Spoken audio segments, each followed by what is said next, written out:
അസ്സലാമു അലൈക്കും വറഹ്മത്തുള്ളാഹി വബറകാതുഹു. കാലിക്കറ്റ് യൂണിവേഴ്സിറ്റി BA അഫ്ദൽ ഉലമ 6 സെമസ്റ്റർ. 6 സെമസ്റ്ററിൽ നമുക്ക് 6 വിഷയങ്ങളാണ് ചർച്ച ചെയ്യാനുള്ളത്. വളരെ സിമ്പിളായി ആർക്കും തിരിയാവുന്ന ഭാഷയിലാണ് നമ്മുടെ ക്ലാസ്. അതുകൊണ്ട് എല്ലാ ആളുകളെയും കിംസ് അക്കാദമിയുടെ ക്ലാസ്സിലേക്ക് ക്ഷണിക്കുന്നു. ഓരോ വിഷയങ്ങളിലും 200-ൽ പരം ക്വസ്റ്റ്യൻ ആൻസർ ഡിസ്കസ് ചെയ്യുന്നുണ്ട്. മുൻകാലങ്ങളിൽ ചോദിച്ച ക്വസ്റ്റ്യൻ പേപ്പർ വിശകലനം ചെയ്യുന്നുണ്ട്. എല്ലാ വിഷയങ്ങളിലും A+ നേടണമെന്ന് ആഗ്രഹിക്കുന്നവർ, എനിക്ക് ജസ്റ്റ് പാസ് മതി, എഴുതാൻ പ്രയാസമാണ്, അവർക്കൊക്കെ യോജിക്കുന്ന രീതിയിലാണ് കിംസ് അക്കാദമിയുടെ ക്ലാസ് നോട്ട് തയ്യാറാക്കിയിട്ടുള്ളത്. കിംസ് അക്കാദമിയുടെ ക്ലാസ്സിലേക്ക് എല്ലാവരെയും ക്ഷണിക്കുകയാണ്. നമുക്കിന്ന് ചർച്ച ചെയ്യാനുള്ളത് മോഡേൺ പ്രോസിലെ യൂണിറ്റ് 1-ലെ അൽ ഫന്നു വൽ ഇൽം എന്ന ഭാഗമാണ്. ആ ഭാഗമൊന്ന് നമുക്ക് വായിക്കാം. അൽ ഇൽമു വൽ ഫന്നു, അറിവും കലയും. രണ്ടും ഒരർത്ഥത്തിൽ ഒന്നാണ്, മറ്റൊരർത്ഥത്തിൽ രണ്ടാണ്. എന്താണ് അങ്ങനെ പറയുന്നത്? കാരണം കലയും അറിവും എന്ന് പറയുന്നത് ഒരു മനുഷ്യൻ്റെ ജീവിതത്തിൽ പ്രധാനപ്പെട്ട 2 ഘടകങ്ങളാണ്. അറിവെന്ന് പറയുന്നത് ഒരു യാഥാർത്ഥ്യത്തെ അന്വേഷിക്കുന്നതിനാണ്. അത് അവൻ്റെ ബുദ്ധിയിൽ വികസിക്കുന്ന ഒന്നാണ് അറിവെന്ന് പറയുന്നത്. അത് അവൻ്റെ തെളിവുകളുടെയും പരീക്ഷണങ്ങളുടെയും അവലംബിച്ചുകൊണ്ടാണ് ഒരു അറിവിനെ നാം മനസ്സിലാക്കുന്നത്. പ്രപഞ്ചത്തെയും പ്രപഞ്ചത്തിലെ പ്രതിഭാസങ്ങളെയും മനസ്സിലാക്കുകയാണ് അറിവിൻ്റെ ലക്ഷ്യം. കല എന്ന് പറയുന്നത് അത് ചിന്തകളും അതുപോലെ തന്നെ അനുഭവങ്ങളെയും ആ അനുഭവങ്ങളെയും അതിനെ ഭംഗിയായി അവതരിപ്പിക്കലാണ് കല എന്ന് പറയുന്നത്. കലയും അറിവും വേർതിരിയുന്നത് അത് ഭാവനകളും സാഹിത്യങ്ങളുമാണ്, അത്ഭുതങ്ങളുമാണ്. ഒരു കല കൊണ്ട് അതിൻ്റെ അനന്തരഫലമായി മാറുന്നത് അവനിക്ക് ആസ്വാദനമാണ്, അവൻ്റെ വൈകാരികമായ ചലനങ്ങളെയാണ് അതുകൊണ്ട് അർത്ഥമാക്കുന്നത്. ചുരുക്കത്തിൽ അറിവെന്ന് പറയുന്നത് ബുദ്ധിയെ പ്രകാശിപ്പിക്കുന്നതാണ്, ഫന്നെന്ന് പറയുന്നത് ബുദ്ധിയെ ഉണർത്തുന്നതാണ്. അത് രണ്ടും പൂർണ്ണമാകുമ്പോഴാണ് ഒരു മനുഷ്യൻ പൂർണ്ണമായി മാറുന്നത്. അത് രണ്ടും സമ്മേളിക്കുമ്പോഴാണ് അവൻ്റെ അറിവും പൂർണ്ണമായി മാറുന്നത്. കാരണം അറിവില്ലാത്ത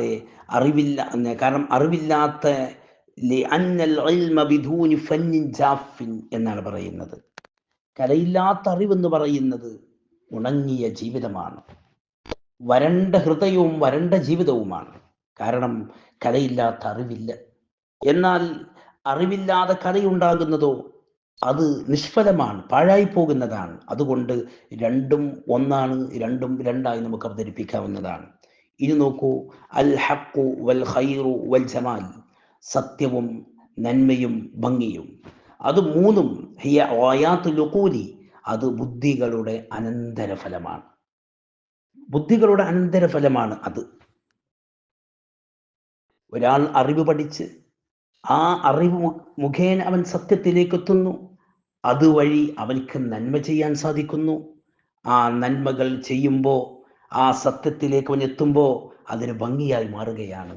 ഇതാണ് കലയും, ഇതാണ് ഹഖും ഖൈറും ജമാലും ഒരാളുടെ ഒരു ബുദ്ധിയുടെ അനന്തരഫലമായി വിളിക്കുന്നത്. അതിനപ്പുറം മഖാസിദുൽ മആരിഫി, അറിവുകളുടെ ലക്ഷ്യവും അതാണ്. ഉന്നതയിലെത്തിയ ജനങ്ങളുടെ ആളുകളുടെ ഉപമയും അതുതന്നെയാണ്.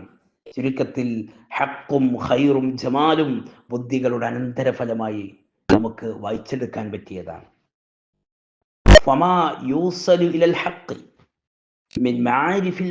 ഒരു മനുഷ്യന്റെ അറിവുകളാൽ സത്യത്തിലേക്ക് ചെന്നെത്തുന്നതിനാണ് ഫഹുവൽ ഇൽമു, അറിവെന്ന് പറയുന്നത്. അതാ പറഞ്ഞത്, അറിവെന്ന് പറയുന്നത് സത്യത്തെ അന്വേഷിക്കുകയാണ്.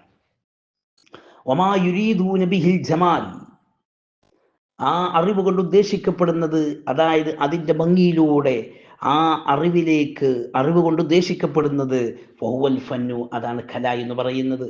അറിവ് സത്യത്തെ അന്വേഷിക്കുന്നു. ആ സത്യത്തെ അന്വേഷിക്കുന്നത് ഒരു ജമാലി, ഒരു ഭംഗിയുടെ രൂപത്തിലാകുമ്പോൾ, ആ ഒരു ഹൈസിയത്തിലാകുമ്പോൾ, ആ ഒരു ലക്ഷ്യത്തിലായി മാറുമ്പോൾ ആ ലക്ഷ്യത്തിന് പറയുന്ന പേരാണ് കല എന്ന്. അപ്പോൾ അറിവ് കൊണ്ട് ജമാലായി ഉദ്ദേശിക്കപ്പെടുമ്പോൾ എന്ന് പറയുമ്പോൾ, ജമാലായി അതിനെ മനസ്സിലാക്കുമ്പോൾ അതിന് കല എന്ന് പറയുന്നു. ആ അറിവുകളെ മനോഹരമായി അവതരിപ്പിക്കുക. ഒമാ യസിലൂന ബിഹി ഇലൽ ഖൈർ, ആ അറിവ് കൊണ്ട് നന്മയിലേക്ക് എത്തുമ്പോഴാണ് ഫഹുവൽ അഖ്ലാഖു, അതിന് സ്വഭാവങ്ങൾ എന്ന് പറയുന്നത്. അതാണ് ഹുസ്നുൽ ഖുൽഖ്, നല്ല സ്വഭാവം ഉണ്ടാകുന്നത്. അറിവ്, ആ അറിവ് നല്ലതായി മാറുമ്പോഴാണ്. അറിവ് രണ്ട് തരമുണ്ട്, ഭൗതികവും അഭൗതികവുമുണ്ട്. ഭൗതികം എന്ന് പറയുമ്പോൾ ഭൗതിക ലക്ഷ്യം മാത്രം ലക്ഷ്യം വെക്കുകയും അതു കാരണം അവൻ്റെ യഥാർത്ഥ ദിശയെ അവൻക്ക് കണ്ടെത്താൻ സാധിക്കാതിരിക്കുമ്പോൾ അവൻ പഠിച്ച ഭൗതിക അറിവുകളിലൂടെ അവൻ ഇച്ഛകൾക്കനുസരിച്ച് പ്രവർത്തിക്കാൻ അവൻ്റെ മനസ്സ് മുന്നോട്ട് പോകും. അങ്ങനെ പോകുമ്പോൾ അവൻ വഴിതെറ്റിപ്പോകും. ആ വഴിതെറ്റിപ്പോകുമ്പോൾ അവൻക്ക് ആത്മീയതയുടെ അല്ലെങ്കിൽ നല്ലൊരു സ്വഭാവം അവനിൽ ഉണ്ടാവണമെങ്കിൽ ഏതറിവാണെങ്കിലും പോലും ഒരു നന്മ ലക്ഷ്യമാക്കുമ്പോഴാണ് യഥാർത്ഥത്തിലേക്ക് ചെന്നെത്തുന്നത്. വൽ ഇൽമു വൽ ഫന്നു, അറിവും കലയും യഖ്തലിഫാനി, രണ്ടും വ്യത്യസ്തമാണ്. ഓയത്തൻ വത്വരീഖൻ വസീലത്തൻ, അനന്തരഫലമായിട്ടും വത്വരീഖൻ അതിലേക്ക് ചെന്നെത്തുന്ന വഴിയായിട്ടും വസീലത്തൻ അതിലേക്കുള്ള മാർഗങ്ങളൊക്കെ അതൊക്കെ വ്യത്യസ്തമാണ്. രണ്ടിൻ്റെയും അനന്തരഫലവും അതിലേക്ക് ചെന്നെത്തുന്ന വഴികളും അതിൻ്റെ മാർഗങ്ങളൊക്കെ വ്യത്യസ്തമാണ്. കാരണം ഫൽ ഇൽമു ഗായത്തുഹു, ഒരു അറിവിൻ്റെ അനന്തരഫലം എന്ന് പറയുന്നത് അൽ ഹഖീഖത്തു, യാഥാർത്ഥ്യമാണ്. വൽ ഫന്നു ഗായത്തുഹു, ഒരു കലയുടെ അനന്തരഫലം എന്ന് പറയുന്നത് അൽ ജമാലു, ഭംഗിയാണ്. വത്വരീഖുഹു, അതിലേക്ക് ചെന്നെത്തുന്ന വഴി എന്ന് പറയുന്നത് അൽ മഹാകമത്തു. അപ്പോൾ വത്വരീഖുഹു, ഒരു അറിവിൻ്റെ വഴി എന്ന് പറയുന്നത് അൽ മുഹാക്കമത്തു, അത് മുഹാക്കമത്താണ്.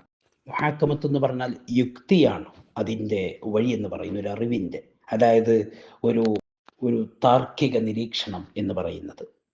വസീലത്തുഹു, അതിൻ്റെ വസീല, ഒരു അറിവിൻ്റെ വസീല എന്ന് പറയുന്നത് അൽ ഫിക്റു, ചിന്തയാണ്. വൽ ഫന്നു ഗായത്തുഹു, ഒരു കലയുടെ അനന്തരഫലം എന്ന് പറയുന്നത് അൽ ജമാലു, ഭംഗിയാണ്.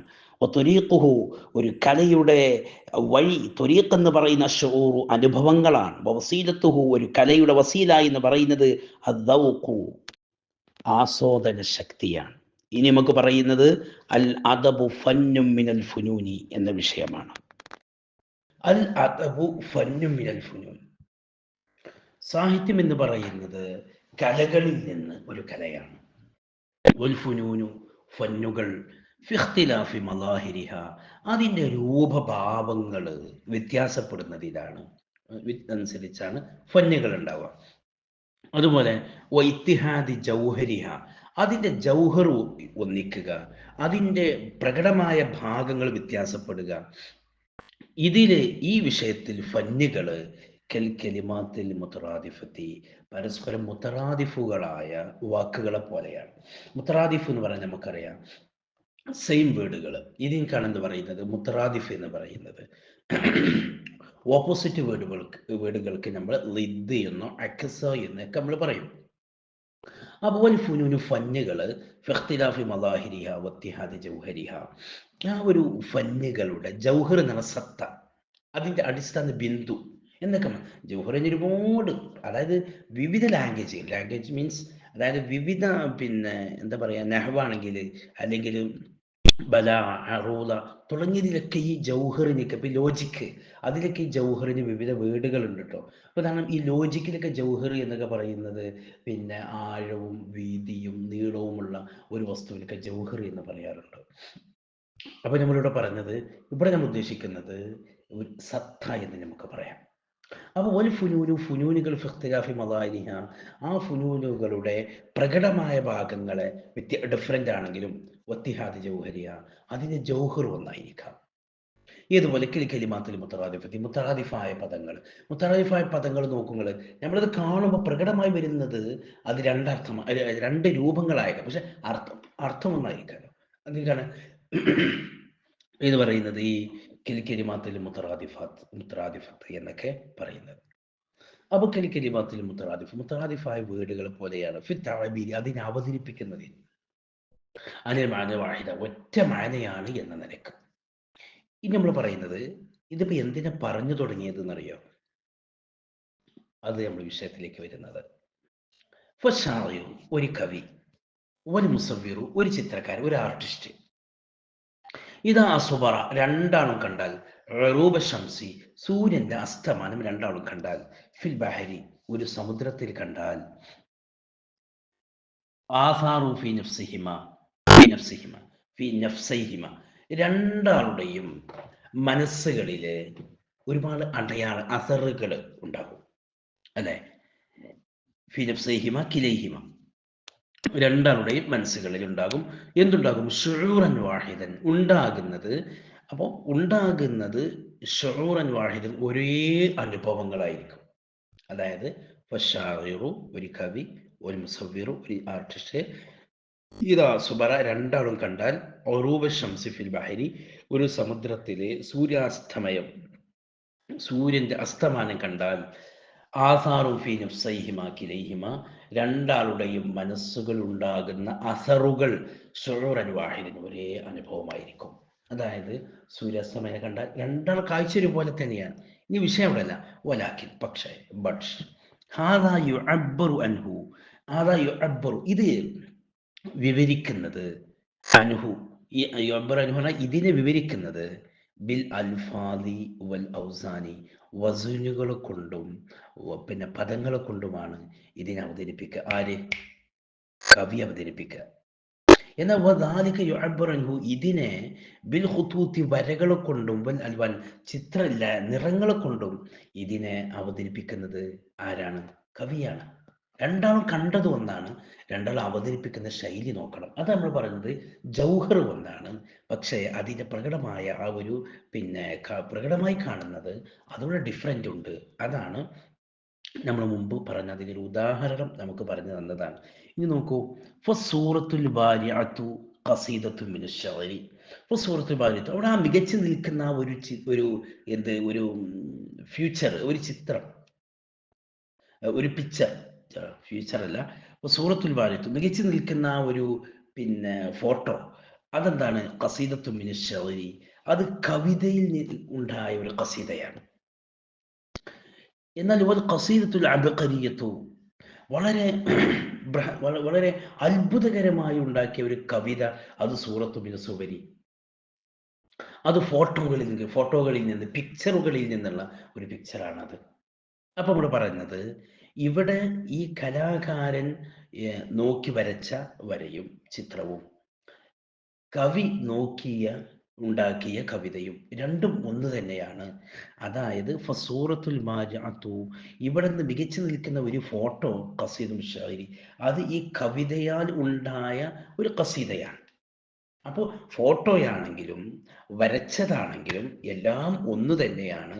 വൽ ഖസീദത്തുൽ അബ്ഖരി, അബ്ഖരി എന്നൊക്കെ പറയും നിപുണത എന്നൊക്കെയാണ് അർത്ഥം കേട്ടോ. വൽ ഖസീദത്തുൽ അബ്ഖരിയത്തു, ഈ അബ്ഖരിയായ ഒരു ഖസീദ, അതായത് നമ്മൾ ആദ്യം പറഞ്ഞത് മികച്ചിരിക്കുന്ന ഫോട്ടോ എന്നാണ്. അപ്പോൾ നമ്മൾ പിന്നെ ആർട്ടിസ്റ്റ് വരയ്ക്കുന്ന ഫോട്ടോ, അത് കവിതയാൽ ഉണ്ടായ ഒരു ഖസീദയാണെന്ന് പറഞ്ഞാൽ അത് കവിതയിൽ നിന്ന് തന്നെയാണ് ഉണ്ടായത്. പക്ഷേ അതിന് അവതരണം വ്യത്യാസപ്പെട്ടു എന്ന് മാത്രം. ജൗഹർ ഒന്നാണ്. മനസ്സിലായിട്ടുണ്ടാവും. വൽ ഖസീദത്തുൽ അബ്ഖരിയ, ഈ അബ്ഖരിയായ ഖസീദ, അതായത് നിപുണാത്മകമായ അല്ലെങ്കിൽ വളരെ ബൃഹത്തായി ഉണ്ടാക്കിയ ഒരു ഖസീദ, ഇത് അതിൽ നിന്നുണ്ടാക്കിയ ഒരു ചിത്രീകരണം തന്നെയാണ്. ചുരുക്കി പറഞ്ഞാൽ രണ്ടിൻ്റെയും സത്ത ഒന്നാണ്. ഇനി അതിൻ്റെ ഒരു വരി നോക്കൂ. ഒരു വരിയോട് ഞാൻ വിട്ടിട്ടുണ്ട്, നമുക്കത്ര ആവശ്യമില്ല. വകുല്ലുഹ മലാഹിറുൻ മുതഅദ്ദിദു ജൗഹരിൽ വാഹിദ്, വകുല്ലുഹ മലാഹിറു മുതഅദ്ദിദ, വ്യത്യസ്തമായ പ്രകടമായ കാഴ്ചകൾ, മദ്ഹറുകൾ, ലിൽ ജൗഹരിൽ വാഹിദ്, ഒരൊറ്റ സത്തക്ക്. അപ്പോൾ ഒരൊറ്റ സത്ത, ഒരൊറ്റ കാഴ്ചയിൽ വിവിധ രൂപങ്ങൾ എന്ത് ചെയ്യുന്നു? രൂപാന്തരപ്പെടുന്നു എന്നതുപോലെ ജൗഹർ ഒന്നാണ്, മദ്ഹർ വ്യത്യാസമുണ്ട് എന്നതാണ് നമുക്കത് മനസ്സിലാക്കാനുള്ളത്. എന്നാൽ നോക്ക്, വലൽ ജുംലത്തുൽ അദബിയ, ഒരു സാഹിത്യകാരൻ്റെ ജുംലയല്ല, ജുംല എന്താകൂല, അല്ലാ തക്കൂന ഹക്കീക്കത്തൻ ബി ജുംലത്തിഹ വ തഫ്സീലിഹ, ആ ഒരു വസ്തുവിൻ്റെ വിശദമായ അതിൻ്റെ എന്താകൂല, തഫ്സീൽ എന്നൊക്കെ പറഞ്ഞാൽ അതിന് വിശദമായി അതിലേക്ക് ഇറങ്ങിച്ചെന്ന് അതിൻ്റെ യാഥാർത്ഥ്യത്തെയാകില്ല ഒരു സാഹിത്യകാരൻ വിവരിക്കുന്നത്.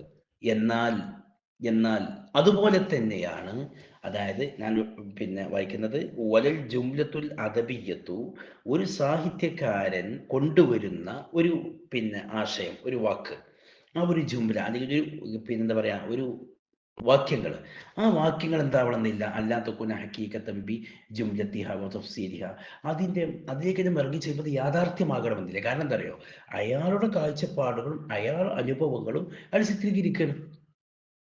എന്നാൽ അത് ഏതുപോലെയാണ്? കമാലായ തസവ്വറു ഹഖീഖത്ത ഷജറത്തി, ഒരു മരത്തിന്റെ യാഥാർത്ഥ്യത്തെ ചിത്രീകരിക്കപ്പെടാത്തതുപോലെയാണ്. വലൽ ജുംലത്തുൽ നദബിയ്യത്തു അല്ലാ തകൂന ഹഖീഖത്തൻ ബിജുംലത്തിഹാ വതഫ്സീലിഹാ കമാ ലാ യതസവ്വറു ഹഖീഖത്ത ഷജറത്തി. എന്ന് പറഞ്ഞാൽ ഒരു മരം ഒരാൾക്ക് ഒരു ഫോട്ടോ കാണിച്ചു കൊടുത്തു. എന്നിട്ട് എന്ത് ചെയ്തു? ഫോട്ടോ കാണിച്ചു കൊടുത്താൽ കവി എന്ത് ചെയ്യും? അതിന് ശ്രമിച്ചൊരു കവിത ഉണ്ടാക്കും. ചിത്രകാരൻ എന്ത് ചെയ്യും? ആർട്ടിസ്റ്റ് അത് കണ്ടിട്ട് മനോഹരമായി ചിത്രം വരക്കും. എന്നാൽ രണ്ടിൻ്റെയും ഹക്കീക്കത്ത് എന്ന് പറയുന്നത് ആ മരം തന്നെ ആവണമെന്നില്ല. അവരുടെ കാഴ്ചപ്പാടിൽ ഉണ്ടായ ഒരു മരമാണ് അവർ വരക്കുന്നത്. എന്നാൽ സാഹിത്യകാരൻ തൻ്റെ കലയിൽ, തൻ്റെ സാഹിത്യത്തിൽ കൊണ്ടുവരുന്നത് അതിൻ്റെ യാഥാർത്ഥ്യം ആവണമെന്നില്ല. സാഹിത്യകാരൻ്റെ മനസ്സിൽ ഉത്ഭവിച്ച അറിവുകളും അനുഭവങ്ങളുമാണ് ചിത്രീകരിക്കുന്നത് എന്നാണ് ഇവിടുത്തെ ചുരുക്കം. അത്രയേ ഉള്ളൂ. ഇതുപോലെയാണ് വസ്അദിൽ ഖറിയ, അതുപോലെ വഹ്ഫിള് ലഹുമാ ജനാഹദ്ദുല്ലി എന്നൊക്കെ വിശുദ്ധ ഖുർആനിൻ്റെ ആയത്തുകളാണ്. വസ്അലിൽ ഖറിയ, ആ കറിയക്കാരോട് ചോദിക്കുക എന്ന് പറയുമ്പോൾ കറിയക്കാരോട് ചോദിക്കാനും പറ്റില്ല. വലാ യുജീബു, അതായത് ലാ തസ്അൽ വലാ തുജീബ്, കറിയക്കാരോട് ചോദിക്കാനും പറ്റില്ല. അങ്ങനെ ചോദിച്ചാൽ ഈ കറിയക്ക് ഉത്തരം നൽകാൻ കഴിയില്ല. അതിനർത്ഥം എന്താ? ആ കറിയയിലെ അഹിലുകാരോടാണ്. അപ്പോൾ എന്താണ് ഇത്? അവർ അതായത് ഒരു സാഹിത്യകാരൻ്റെ അല്ലെങ്കിൽ ഒരു പിന്നെ ആർട്ടിസ്റ്റിൻ്റെ ഒരു കലയാണത്. കറിയക്കാരോട് ചോദിക്കുക എന്ന് പറയുന്നത് കറിയയിലെ നിവാസികളോട് ചോദിക്കുക എന്നതാണ്. മറ്റൊന്ന്, മാതാപിതാക്കൾക്ക് എന്ത് ചെയ്യുക? കാരുണ്യത്തിൻ്റെ ചിറകുകൾ താഴ്ത്തി കൊടുക്കുക എന്ന് പറയുന്നത് ഇവിടെ ആർക്കാ ചിറകുള്ളത്? കാരണം അത് യഥാർത്ഥ ചിറകല്ലല്ലോ. എന്ന് പറയാൻ അവർക്ക് കരുണ ചെയ്തു കൊടുക്കുക എന്നതാണ് അതിൻ്റെ ലക്ഷ്യം. അതൊരു കലയാണ്, അതൊരു സാഹിത്യമാണ്, അതാണ് ബലാ, അതാണ് ഫസാഹ എന്നൊക്കെ പറയുന്നത്.